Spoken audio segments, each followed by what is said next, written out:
Hello पे स्वागत है वीडियो को। आज आम देखा अष्टम श्रेणी संस्कृत जोटा कि यहाँ सूचना दिखाई सूचना टी पढ़ीदे। सूचना कौन दिखाई ना समस्त प्रश्न को भल भाव पढ़ा। प्रश्न संख्या पृष्ठा संख्या ठीक भाव में मिलाई नि। प्रश्न पढ़ी सारी ठीक भाव निर्देश अनुजाई उपयुक्त स्थान में उत्तर लेख। जदि प्रश्न बुझा को असुविधा हो तेज शिक्षक शिक्षयित्री को पचारि पार। तो देखा प्रथम प्रश्न कौन अच्छी ना शुद्ध पदानी रचयतु। शुद्ध पद गुड़िक रचना करवा लेख। तो कौन हम यार उत्तर कौन हम रे उत्तराणी।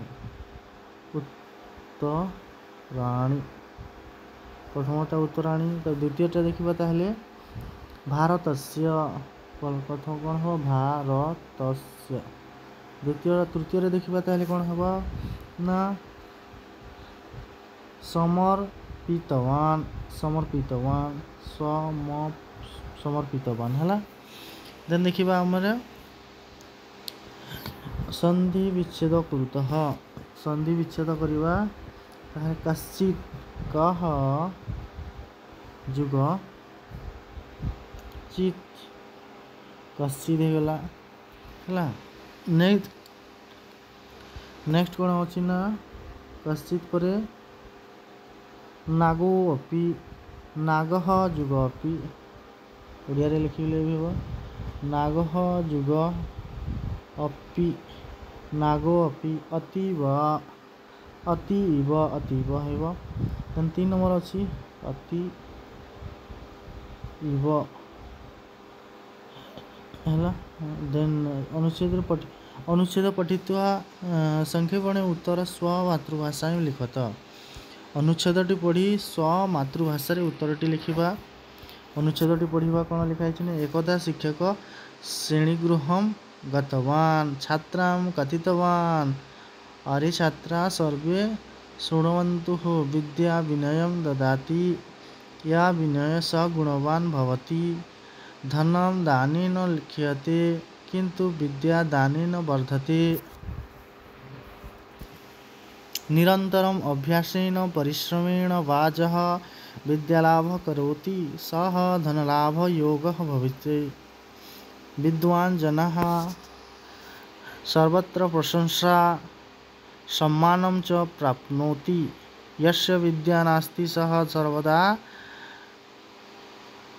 निदतः दुःखं च भवति।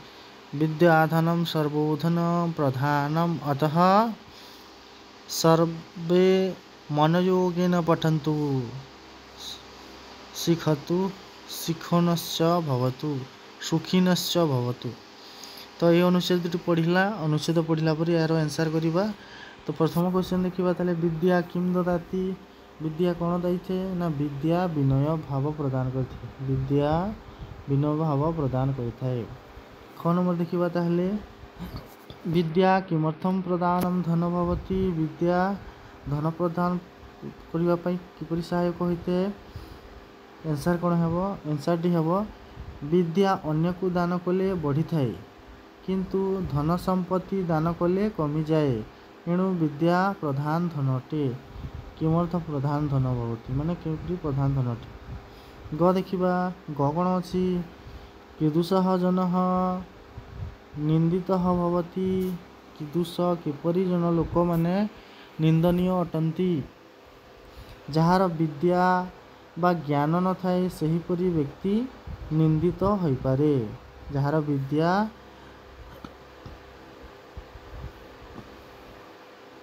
बा ज्ञान न थाए सेहिपरि व्यक्ति निंदनीय होइतांती। घ नंबर देखा घ नंबर कौन अच्छी ना अस्य अनुच्छेदस्य एकः नाम ददातु। अनुच्छेदर नाम देवा कौन कौन कौन हो पार पिले विद्या हो पार विद्याधनम हो पार विद्या महत्व हो पार। यहीपरि भाव में आम जेकोसी गोटे नाम देवा है। देन देखा ओ नंबर देखा ओ नंबर कौन अच्छी विक्रमस्य अनेकानि धनरत्नानि सन्ति किंतु प्रकाशः विद्वान् भवति। एतयोर् मध्ये प्रकाशः सम्मान लाभ योग्यः इति कथनस्य तात्पर्य किम्। यही कथनर तात्पर्य कौन है विक्रम पाखरे ଧନ ନଷ୍ଟ ହୋଇଯାଇପାରେ ଏବଂ ଦାନ କରିବା ଦ୍ୱାରା ତାହା ସରିଯାଇପାରେ, କିନ୍ତୁ ପ୍ରକାଶ ପାଖରେ ଥିବା ବିଦ୍ୟା ରୂପକ ଧନ କଦାପି ନଷ୍ଟ ହେବ ନାହିଁ, ବରଂ ଏହା ଦାନ କରିବା ଦ୍ୱାରା ବଢ଼ିବାକୁ ଲାଗିଥାଏ। ତେଣୁ କୁହାଯାଇଛି ପ୍ରକାଶ ସମ୍ମାନ ଲାଭ ନିମନ୍ତେ ଯୋଗ୍ୟ ବୋଲି କୁହାଯାଇପାରିବ। ନେକ୍ସଟ ଦେଖିବା ଆମେ 4 ନମ୍ବର ଦେଖିବା। 4 ନମ୍ବରଟିକୁ ଦେଖିବା। ଯଥାର୍ଥମ୍ ଉତ୍ତରମ୍ ଚିତ୍ତ୍ୱା ଲିଖତୁ। ଯଥାର୍ଥ ଉତ୍ତରଟିକୁ ବାଛି ଲେଖିବା। ଦେଖିବା କ ଦେଇଛି। କରେ କ୍ୱେଶ୍ଚନ୍ କ'ଣ ଅଛି? ଆଙ୍ଗ୍ଲଜନାଃ ରାଜଗୁରୁଃ କୁତ୍ର ନୀତବନ୍ତଃ। ଆଙ୍ଗ୍ଲ ଲୋକମାନେ ରାଜଗୁରୁକୁ କେଉଁଠାକୁ ନେଇଥିଲେ?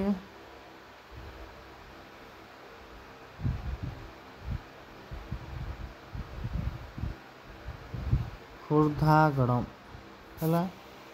ନେକ୍ସଟ ଦେଖିବା ଆମର ମନୋଜଃ କୟା ସହ ନଦୀତଟେ ଭ୍ରମତି ସ୍ମ।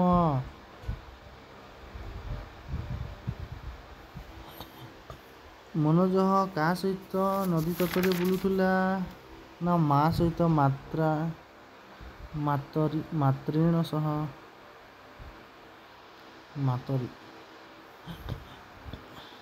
ହେନରୀ ଡୁନାଣ୍ଟ ଜେନେଭା ଜନପଦस्य କଦା ଜାତଃ।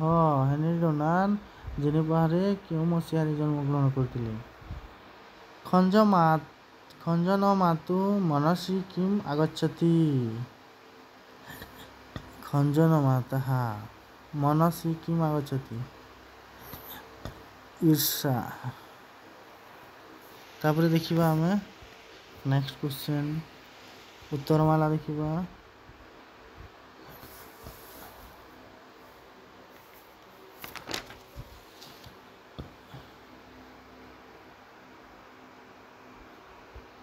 ଦେନ୍ ଏଇ ନମ୍ବରଟା ଦେଖିବା। ଏଇ ନମ୍ବରଟା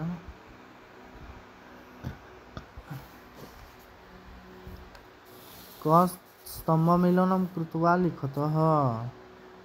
ଏତସ୍ୟା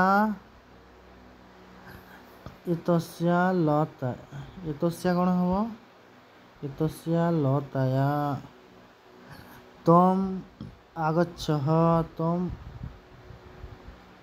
ଆଗଚ୍ଛଃ ମାର୍ଗଃ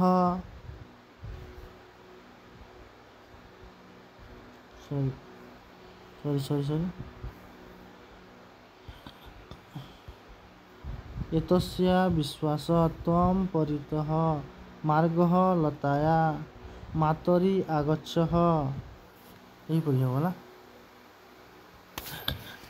ଦେନ୍ ଦେଖିବା ଆମର କ'ଣ ନା 5 ନମ୍ବର ଅଛି ମାତୃଭାଷା ପଞ୍ଚାଭିଃ ବାକ୍ୟୈଃ ଅର୍ଥ ଲିଖତଃ। ମାତୃଭାଷାରେ 5ଗୋଟି ଅର୍ଥ ଲେଖିବା। ମାତୃଭାଷାୟାମ୍। ଦେନ୍ ଦେଖିବା ଉତ୍ତର।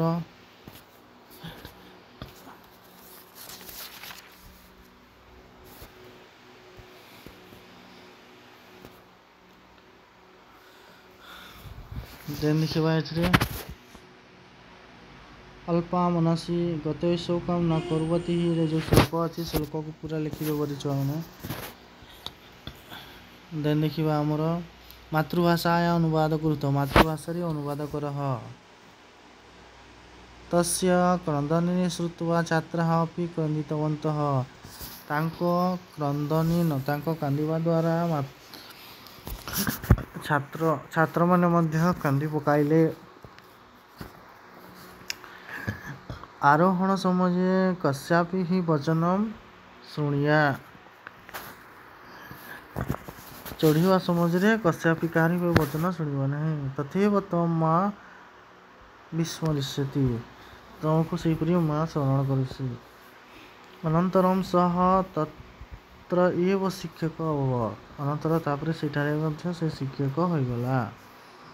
ବିଷୟ ଅନୁସାରେଣ ଏକେନ ବାକ୍ୟେନ ଉତ୍ତର ଲିଖିତ। ବିଷୟ ଅନୁସାରେ ଗୋଟିଏ ବାକ୍ୟରେ ଉତ୍ତର ଲେଖ।